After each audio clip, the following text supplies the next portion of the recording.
Невладините и граѓаните контра планот на Шилегов за бездомните кучиња. Критикуваат дека лајка ќе биде масовна гробница за животните. Бараат да се повлече или да се промени како што велат ужасната и нехумана програма. Не сум за да се убиват, да се лечат. Јас сум љубител на животни. Не. Кратко не. Не сум за убивање. Не, кастрација да, а не убивање.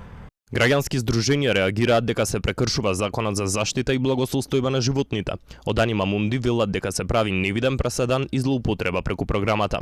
Јавното предпријатие Лајка и градот Скопје се финансирани од народни пари и не бегаат од одговорност. И во ниту еден случај не смеат да наметнуваат правна и материјална одговорност на хуманитарните граѓани кои со сопствени ресурси се грижат и помагаат на заедницата за бездомни кучиња. На Шилегов му пристигнаа закани и од меѓународната организација за заштита на животните.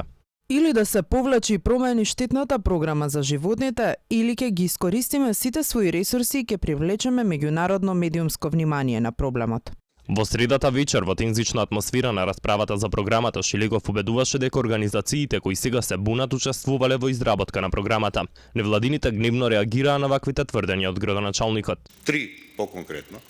Анима Мунди, Кане Корзо и Асоциација на активисти на права на животни. Не гледам како не учествуваме кога вие не се осмеливте ни на еден мејл, да не ни удостоивте ни на еден одговор, а камоли да се сретнете тет-а-тет со нас и да поразговараме нешто. Некој лаже. Лажете вие или здруженијата?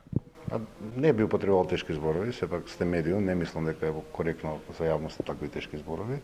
Организациите стравуваат дека со оваа програма ќе бидат убиени речиси 70% од бездомните животни.